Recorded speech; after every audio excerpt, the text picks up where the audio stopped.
talk, man. We in the building. The Pistons, I feel like they have one problem. And most people will just be like, well, they didn't get Cade Cunningham or Robin. I think when they lost Karis LeVert, you know what I'm saying? They lost another scorer. They lost another scorer with Karis LeVert, somebody that can create their own shot. And even when losing Tobias Harris, there was somebody they can throw the ball to who can get their own shot. So right now, John Collins, can he do some of that? I believe he can. He was almost a 2010 guy in this league. I think he could do what Tobias can do. I don't know if he could do it on that level of importance in the playoffs, but eventually we'll see. Or I know they did play the Knicks in the playoffs at one point in Atlanta. But really they lost. Really the shot creators have diminished this season. Guys that can get their own shot, and what it's boiled down to is now Jenkins and Cade Cunningham. And I think people have seen the light with Abuka Corey. But will he be ready? Can you really depend on him? I mean, honestly, last year was Jenkins and Cade through the regular season, and for the most part, you was dependent on Karis to kind of be that next guy. And you look at most teams, they usually got two main shot creators. They may have three guys that can get their own shot. Only team I can really think of for real on that level they had a whole bunch of guys that can just really get their shot, and that's what they do is maybe like Charlotte or Sacramento. They had Russ Brook, DeMar DeRozan, Malik Monk, Zach LaVine. They have about 4 guys who can just do that. You know what I mean? And you go to Charlotte, you have Bridges, Miller, LaMelo, Cup, Knupp. And they had another guy, Kobe White, they ended up getting him. So they, but then again, you look at those teams, they didn't make the playoffs. You know what I'm saying? But there's here nor there. Usually most teams got main 2 guys and maybe somebody that can help them. Look at Orlando, Franz and Paolo. Look at Cleveland, James and Donovan. Mobley can be that guy if he posts his ass up on the post, but he want to be a 3-point shooter. You look at Knicks, it's JB Brunson, Jalen Brunson, Cat, Karl-Anthony Towns. Usually it's the two main guys out there. Usually that's how the cake gets sliced or get cut. But the Pistons, what I'm saying, Cade need that relief valve, and getting rid of Karis LeVert, Beasley not coming back, and not getting that guy next to him, which it didn't really necessarily have to be the major names. They flirted with Reeves, they flirted with Kawhi, they flirted with Hero. It was just somebody that can just give them a ability, the option of taking the ball out of his hands, and they go, and just give him some comfort to play without the ball, and take a break offensively where it didn't all fall on him. Facilitation, being the floor general, and scoring. So in general now, your options are, your 2 known commodity options are Jenkins and Cade once again in this season, and obviously the most likely to be the third option is Abuka Corey. I mean, will Ron Hollins develop? Will Asar Thompson develop? Will Jalen Durham develop a little bit more offensively? He took a huge jump from last year to last season. He took a huge jump. Now, can he make another jump this season? You know what I'm saying? Or maybe people just like he got his bag and he gonna get comfortable. But one of those 3 guys have to make a monumental jump. Duran, Thompson, and Holland. Somebody has to make that jump. Now, you may say maybe Herter might come alive. But in theory, in the hands of most people that think like me or Piston fan, your best bet as the roster stands, your best bet is probably gonna be Abuka Corey. It looked like Ron was turning that corner in summer league last year, pulling up, shooting, coming off the dribble, shooting. It looked good, but come the regular season, we didn't get to see that. You got to ask yourself too. Let's just say Ron come back and Ron is going crazy. He's scoring and he's shooting and shit by some miracle, and they play Asar Thompson of 4 years or 5 years, $150.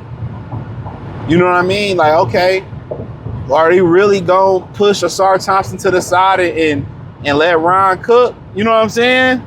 I mean, if Ron, really turn into that guy offensively before Asar do, which I think he will if one does happen, will they sign Asar Thompson and Ron is really just as good defensively? I ain't gonna say but he's really good defensively. Do they push Asar to the side? You know what I'm saying? They push Asar to the side of Ron. I mean, realistically, you could put Ron at the 4 and he'd be all right. You know, he'd get bigger, stronger. It's like I said, the 4 and the 3 is the same thing today. He get bigger, stronger. It's no big deal. You know what I'm saying? Put him in the weight room over time. I mean, yeah, realistically you can. But let's just say, would they? No, I mean, I don't know. But for the most part, you know, if I had to say, and also you want to jump from Jenkins and Cade too. You need them to jump up too and get better. They still in the process of getting better. So you cut your shot creators down to the fact of you went from, you got to get rid of a guy versus Sasser who can get a shot. Y'all never really gave him a shot. You got rid of Karis LeVert. He failed last year, but who knows? Maybe he could have, you know, found his footing this year. They didn't give him an opportunity. They signed back Kevin Huerter. So now, if they don't make another move, you know, yeah, you got more athletic. You got better shooting. I think, you know, you got better shooting out there. You got better depth this year. But still, through all those improvements that you made, you still don't have somebody else that can go get their own shot. So basically what you did, you took Karis LeVert, you replaced him with Abuka Corey, or you banking on Thompson, Duran, or Hollins taking that jump offensively. You know what I'm saying? That's what you're really banking on. So they don't make another move. They still got the same #1 problem that they had going into last season, this season. And even when they had a guy like Malik Beasley was more known as a 3-and-D type of guy. You know what I'm saying? That's what he was known as. But he just stepped up and he gave us some scoring. You know, he had to. Tim Hardaway, catch and shoot, kind of a defensive guy. Tobias Harris was kind of more of a 3-and-D guy. So, you know, through all this type of stuff, they really never went out there and got Cade that option. They hoped that Thompson developed.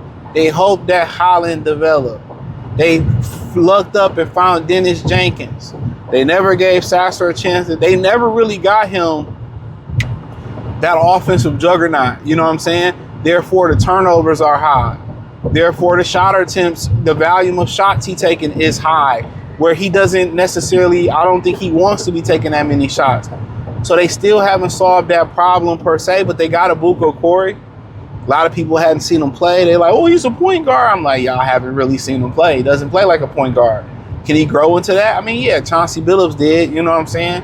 But and Chauncey was different. But I think people seeing, okay, shit, they got a guy that can get his own shot. And maybe they gonna think he gonna be ready sooner than later. And if that's the point, hey, you might as well put him in a rotation and let him go. He gonna foul out some games, you know. He gonna have some off games, but you throw him into the fire. Fast riser in college too. I mean, in high school too. Went from unranked, I think, going into his junior year. And senior year, he came out 119 in the whole country.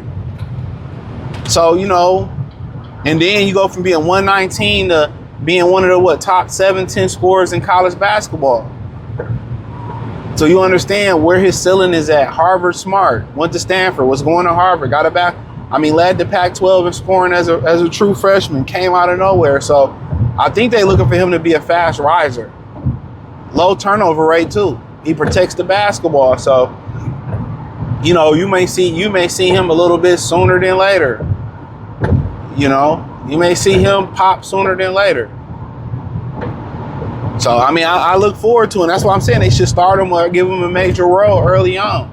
You have people say, we're really not trying to win. I mean, it doesn't matter. You had Duncan Robinson there. He can't be no worse than Duncan Robinson defensively, even though I thought Duncan he was really better defensively than I thought he was. But the way this kid put the ball on the court and the way he able to maneuver and handle the ball, I mean, he's not gonna be seeing the best defender. He's not gonna have a lot of attention on him. He's gonna get a lot of opportunities to make a name for himself. But it's gonna be ups and downs.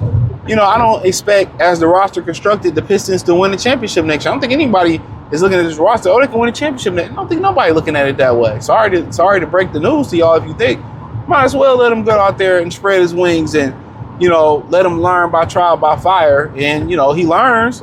And then next year, maybe you're in the championship position. Maybe you're ready to make that next jump the next year.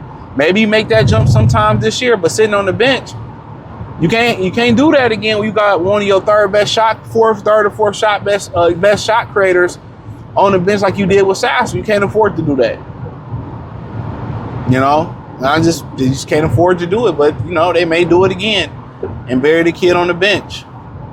But then again, they played Kyle Singler and gave him every opportunity to stink it up, you know. But then again, they played Killian Hayes and gave him every opportunity to stink it up. You know what I'm saying? So that's really, I know they different regimes, but I just never understand that. Tayshaun Prince sat in the deep freezer. Spencer Dinwiddie sat in the deep freezer. Chris Middleton sat in the deep freezer. And not, a lot of these guys, Darko Milicic sat in the deep freezer on the bench. Tayshaun Prince, you can just keep going on and on, man. But hey, check out Detroit Pistons Talk playlist. Thumbs up the video, share the video, subscribe to the channel. Find me on X, Facebook, Kick, Twitch, Instagram, Spotify, Anchor, Cash App, Venmo, PayPal. Appreciate the love and support. Peace.